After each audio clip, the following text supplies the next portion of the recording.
All right, let's go for a little spin in my now modified Model 3. I want the seat up a little bit more. I'll save that. I do have the TPMS sensor, so I have the tires. They're going to show a TPMS like, so I'm running them at like 34 psi.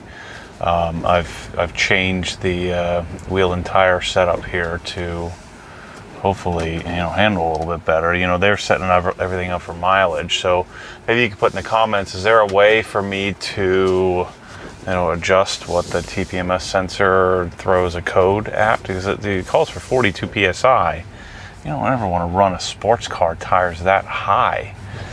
So, I don't know. We're just going to roll around with the air light on for now. Shoot, does that rain? I just washed the darn thing. Dang it. A little drizzle going on here. So this is a Model 3 Performance. If you haven't watched videos from me before, I have several videos on this, including detailing it and taking care of the interior. What are you doing? What's this old man doing? So, yeah, let's go.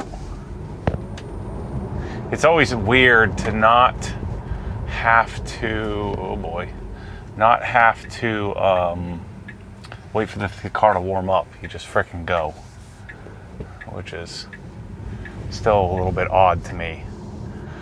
So I have a Mountain Pass Performance full coilover system, as well as like their monoball replacement, all the control arms, their camber arms, the rear cyber arms they call it.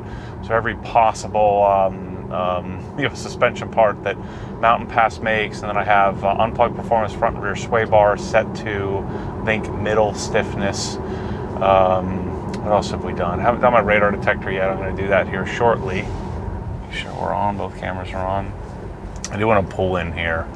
I want to see what this, I got this idea when I was doing the wash and talk on this car that maybe I should get an alignment rack and put it in this building up here.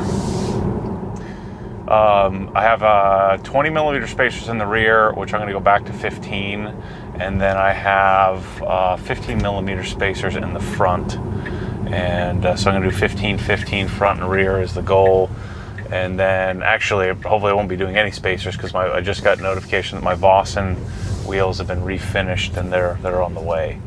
Anyway, I'm pulling in here because I came up with this dream that maybe I could do an alignment rack, and I could I can move my mounter and balancer here and just create my own little setup here.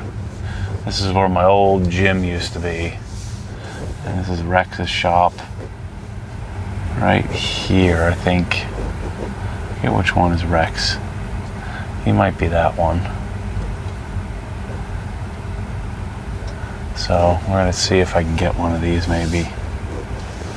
And I could do some mounting and balancing in here.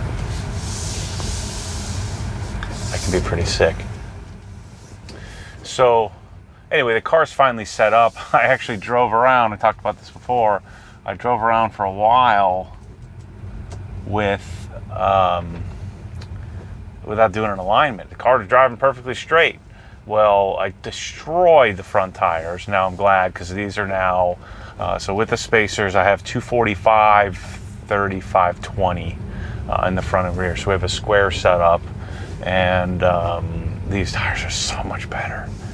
We found, I didn't know this, but there's a bunch of foam like glued to the inside of the Pirellis that were on here, and they were a 235, which made it a lot more. They're just noisy junk tires. So these are much better. We have 70% tint on the windshield, and I have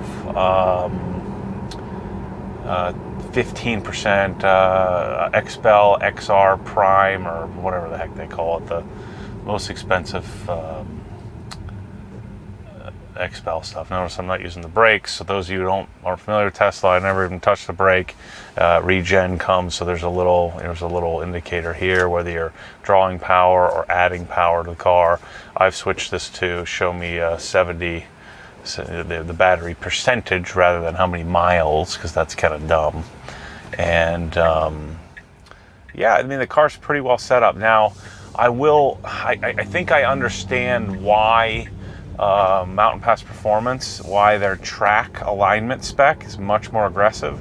Because what we set up here is -1 in the front, -1 in the rear, and I forget what the toe spec was. But the car, it feels good, it feels balanced, it's driving nice and straight. I just feel like, I'll talk about when I go around some turns up here, but this car just doesn't feel, it feels like I need some camber. Like it feels like the car is going to tip over almost. And I'm not a huge fan of it just seems, it's counterintuitive to me to, when you kind of throw an all-wheel drive car into the corner and then you just pull through it, use all-wheel drive to pull you through the turn. I just don't like that feeling. I'm used to the rear end rotating, and then of course, kind of become accustomed to what it's like to do the like a rear engine, like the GT3s and stuff like that. But they talk about this being a really high handling or quality handling car.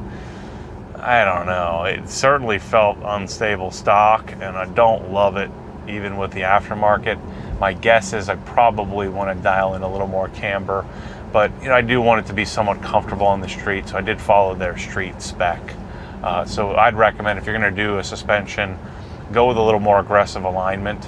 We're also going to see what it feels like when I do the staggered front and rear setup, because I'm going to try to do 255, 285, 255 in the front, 285 in the rear. See if we can fit that with a. See right here, I go around these turns. It doesn't feel. Maybe it's just the car. You just have to get used to the battery placement. But I've always thought this car would feel much more hunkered down, closer to the ground than it does.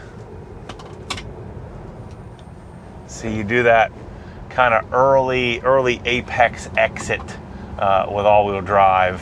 At least that's maybe I'm understanding that wrong, but it sort of feels right to me that I do early braking. And I do everything a little earlier when I'm doing, when you're all-wheel drive. Come around this turn, and then I'm on the throttle sooner than I normally would be in a regular car, if you will, not all-wheel drive.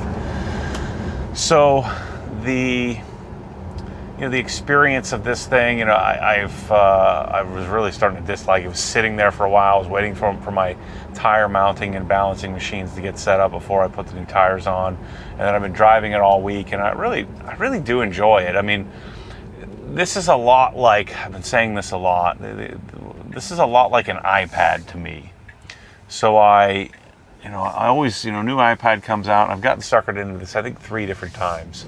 I'm a MacBook Pro. My MacBook Pro sitting right on here on the seat, and I don't really need other than editing video occasionally, I don't need the computing power of a MacBook Pro, and so I always knew, like when the iPad Pro came out, or new iPads have come out in the past, I get all excited. I'm like, all right, I'm going to get an iPad. It's part of the Apple ecosystem that I'm so used to and accustomed to. I use my iPhone all the time, and so I go and I spec out the iPad, and I talk myself into getting more memory because I'm going to use it all the time. And when I'm traveling, I'm going to use it on trips and use it to watch movies and download stuff. And then occasionally, I use the keyboard when I need to type some stuff and answer emails and things like that. And then I buy the iPad, I buy the case for it to do all the research. I get everything all set up. I set up the where I'm going to charge it at in my house, and then I have a place for it on my nightstand, and then I have make sure that my my backpack can accept it, can fit it in there. I get the iPad, spend a couple grand getting it all set up and shopped for and purchased and all of that, and then the anticipation, and then I download all the apps, get it all ready to go, and then it sits there on my nightstand forever. And then I sell it 6 weeks later because I realize I'm not freaking using it. What are we doing here, people? Are we just chatting? Everybody's sitting there. Is there something wrong with me? Everybody's just sitting there watching me. So that instant torque, I'm going 80, whatever, there's fast. I don't know, when people do, they throw themselves in the seat. This car is not that fast. It's freaking nonsense. We'll do a standing start here when we get on the back road over there. But it's not that freaking fast. I mean, it's a fast car for a, base price $35,000 car. This was like 62, 63, something like that. It's really fast to about 100. I'm sure, other cars will start to run it down after that. But it's fun, but that wears off after about 6.5 minutes. So that instant torque is kind of cool and nice to be able to pull out into traffic and things like that. But I don't know.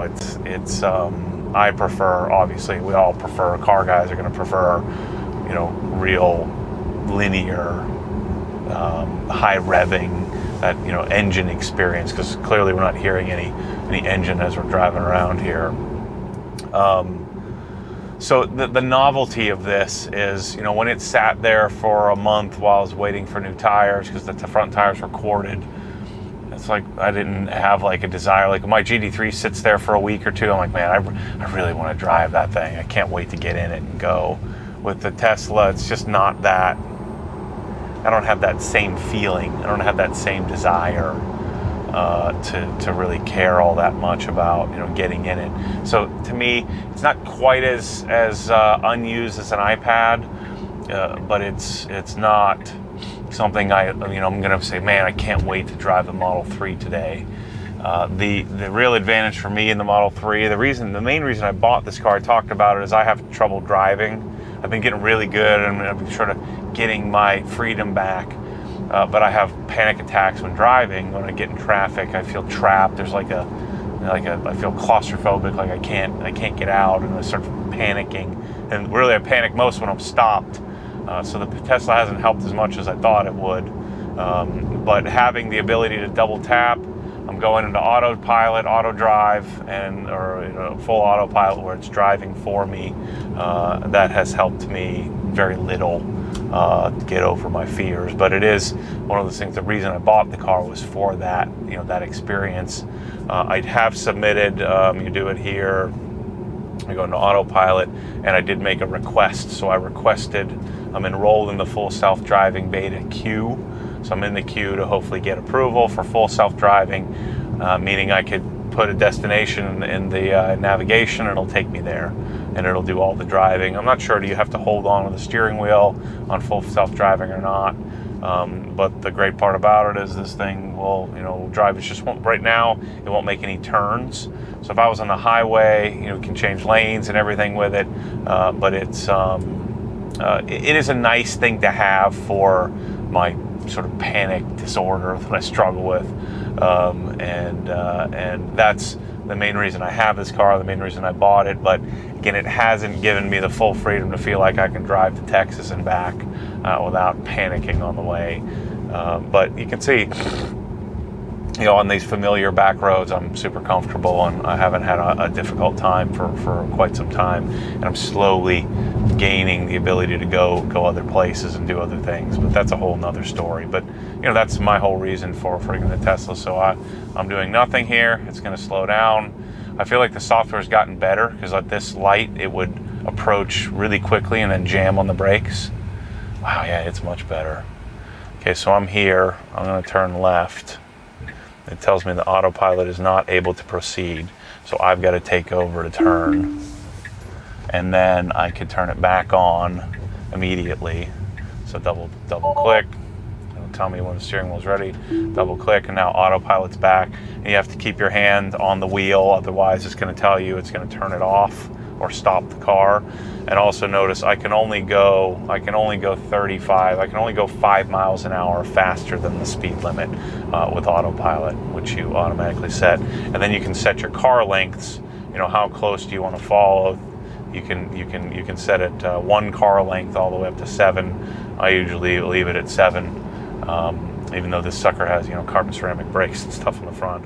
I forgot about that. I do have the Unplugged Performance carbon ceramics. I have more aggressive track pads in the rear, and I did take had the OE calipers refinished from red to black, and black calipers in the front. They're basically Corvette, Ferrari, Brembo carbon ceramics. They're massive, which is kind of stupid because most of your braking is done on this car. It's mostly done via the regen. And so watch this little thing here. I don't know if you can see it. Let's turn our autopilot off, single tap up, and you can see now it's drawing energy, and then as I let go, it's regenerating. It goes green. So it tells you when you're drawing and when you're creating, if you will. Driving, I generally leave my steering mode in standard. I have my acceleration in sport, and then you do have my stopping mode. I leave it on hold, so I want it to regen as much as possible. It takes a little getting used to, but as soon as you let off the accelerator, then the car's gonna stop much faster than it would if you were doing creep. So let's do a launch. Boom. It pulls you into the seat, tons of torque, makes zero noise, and I'm going 60 in less than 3 seconds, around 3 seconds in this car, and it's pretty. My seatbelt's stuck. Let go. There we go. But you see people throwing themselves into the seat. It's freaking stupid. It doesn't do that. It's not that fast. Now, I wouldn't be surprised the Model S probably feels like that, but even that, if you just sit in the seat and let the seat catch you, you don't have to throw yourself back in the seat. So all those videos you see are nonsense. It's not real. But this does inspire comfort. I mean, the interior is fantastic. I love it. The seats I don't love. I wish they were more, especially on the Performance. I wish it was a bit more like right here. There's no bolstering, and they're a little too squishy. I think they probably do that to help with feeling of like vibration in the seat of your pants. But I think the seats. I think they should offer more of a sport seat option. Because the backs of the seats, your bolsters on your rib cage aren't terrible. The headrest part isn't bad. Even your shoulder support isn't too bad. It's the base of the seat that's it's just a flat bench. It's not very good.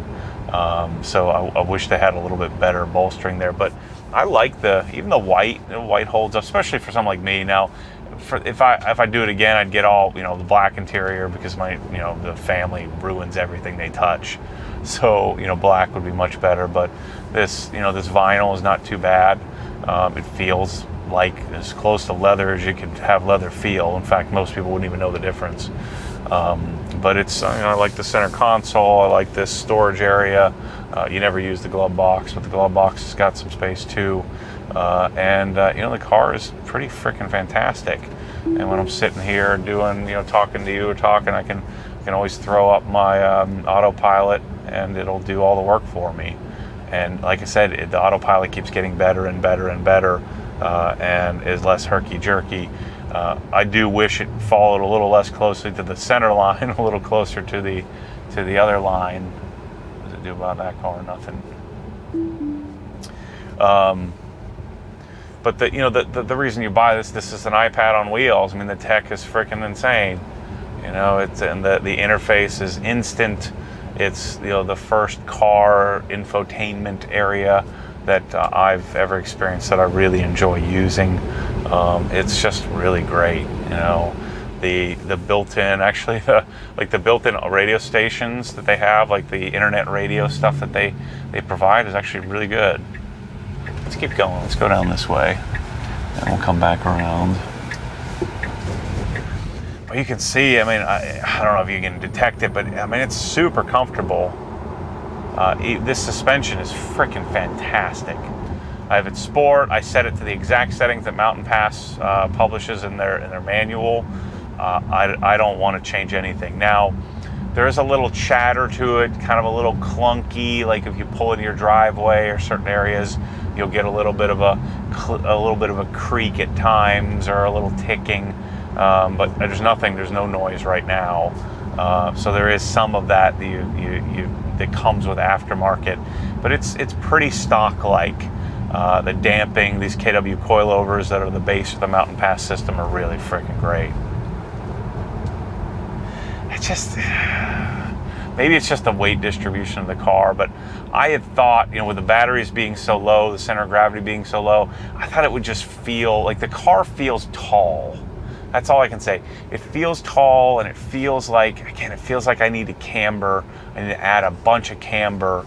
So like it feels like I'm rolling on the outside of the sidewall. I just feel like I would want I don't know how to explain it. Just need a little bit more something. I don't know what it is. Let's go this way.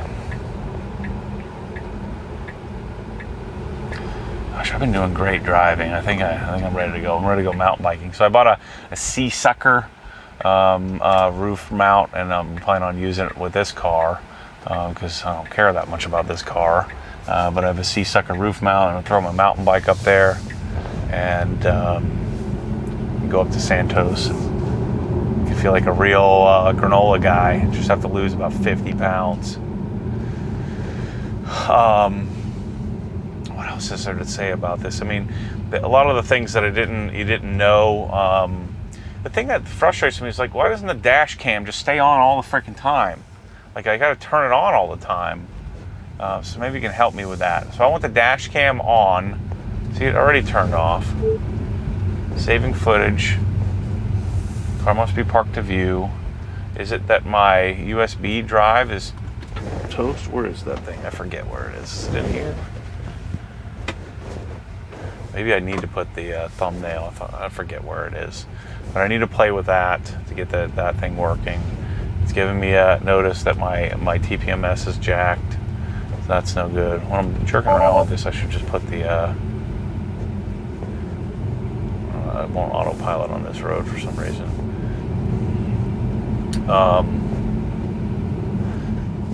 The other thing I don't like is the windshield wiper operation is really goofy. You got to go into the stupid menu, and you can do it once here, but I don't think you can turn the wipers on this light here. So that's no good. I don't like how that works. I'm gonna go down. Let's go this way. There's a little clicking, little ticking from the suspension.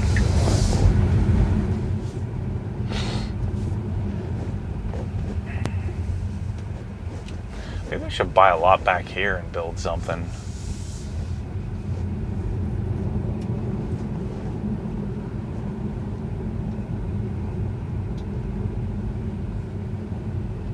It's not a cop, is it? I don't think so. No. So I'm trying to think of what other little tech things you'd want to know about if you weren't a Tesla person. The air conditioning's fantastic. The audio system's fantastic. Really great. One of the best factory audio systems I've ever heard. It's freaking great. It's not.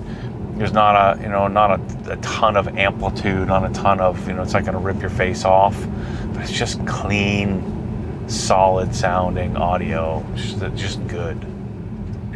The charging, having the 45 amp chargers makes the car amazing. They also changed the app where it's ill-advised for you to charge the battery to 100%. That's not good for the cells. I think these have these are 18650s in these cars, or is the new one the 21 whatever it's called, the bigger batteries. But it's recommended that you only charge to 90%, and the app now allows you, there's a slider, allows you to charge to 100 if you want. I think that's ill-advised, probably largely due to heat.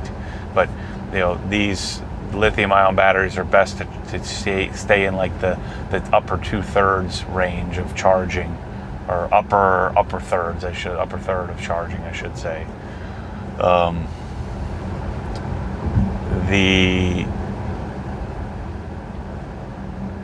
So the chargers are great, and for a long time I didn't have those. Just charging with the regular 4 amp per hour, or 4 mile per hour, they call it, little basic charge, little 12 amp version.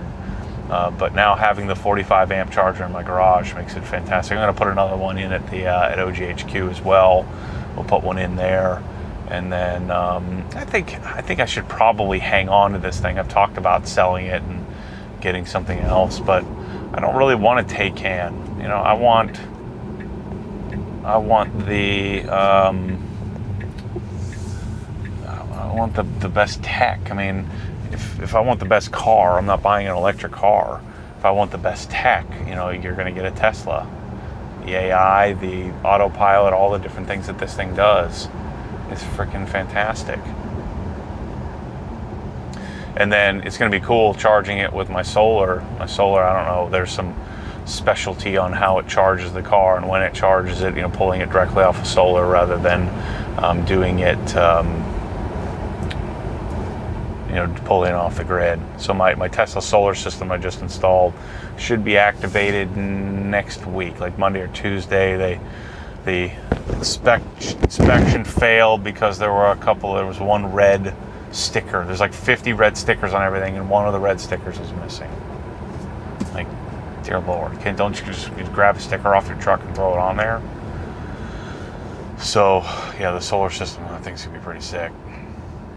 But you know, I was hating on these cars, and I realized that, you know, I should need to get one just to experience it. And I had the Model S Plaid on order, and then I got assigned the VIN, and I got a crappy trade-in number on this thing, and I'm like, I want to see how it approaches. If it's continued, I want to see the improvements in Autopilot here, because I haven't been using it a lot lately. But okay, yeah, it's slowing a little bit. Yeah, it's much more controlled. Still a little bit herky-jerky. Much better than it was before. But the Model S, you know, I had it ordered, and then it was coming, and then the trade-in for this was $49,000. I'm like, I don't like that. And then it's $145,000 for a brand new version of the Model S. It's probably going to have some bugs and issues and things like that, and so I just decided, I canceled the order. And then sure enough, right after I canceled it, then I figured out they're wholesaling for like $30,000 over sticker. I'm an idiot, but I don't know, that having this $60,000 now, I spent another $25 or something thousand on this thing. Of course, I tried to do a body kit on it, and it failed miserably. But I feel more comfortable having this iPad sitting on the shelf versus a $150,000 iPad sitting in the garage most of the time. So I canceled the order, and I may get one, but I don't know. And the Model S, they don't have the suspension and brake upgrades and all that stuff for it like they do for this. This is the tuner version of the car. So what I think I'll probably do is hang on to this for a while, and then get the Roadster when that comes out. But the Roadster's gonna be like $200,000, isn't it? So you can see I'm yawning. I don't yawn in the GT3 or the GT4. Shoot. Choke on my own spit.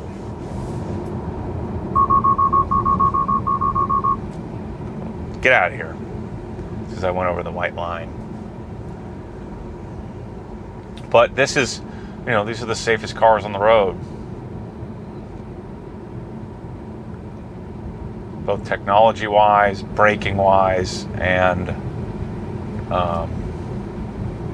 I think their crash tests are state-of-the-art. Like, I think that the airbag tech, you know, Elon was talking on Joe Rogan in the past, where you don't even really need seat belts. It's kind of ironic because it won't move while you put the seatbelt on. Love bugs haven't been that bad this season, so love bugs come in May and October, September. Haven't really been that bad. I'll probably wipe it off here because I did just clean the car.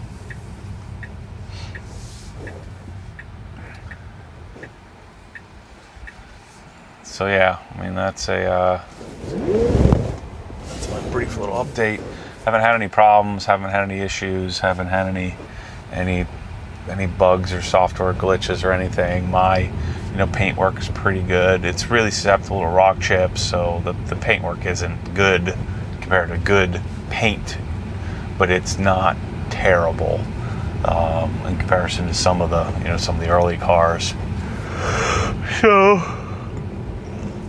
I've had a relatively good experience thus far. Other than me driving around without the car being aligned. See, I'm not using the brakes. If you start to get used to how the regen, how it stops the car, you don't really need to use the brakes as much anymore. This is kind of cool. I can speed around in my neighborhood and no one can hear you coming, especially with these PS4S's. But yeah, 245, 35, 20 is the way to go. It looks so much better than the 235s. Get yourself 15mm spacers front and rear, and then the next step would be to lower the car, get mountain pass performance, or get the, what's the other one? Unplugged. Get one of those. Yeah, we got some more landscaping. Cover up my garbage cans. Cover up so you don't see any solar panels from the front. It's all from the rear. And then I've got two 45 amp chargers in here, one in each garage bay, so that that's what's making me hold on to the car. Is I installed the chargers, and the chargers don't do me any good without the car. So, but I won't be in this house very much longer. Anyway, thanks for watching. That's my Tesla update. Have yourself a good one. See you soon. No courtesy rev in this car. You just turn it off.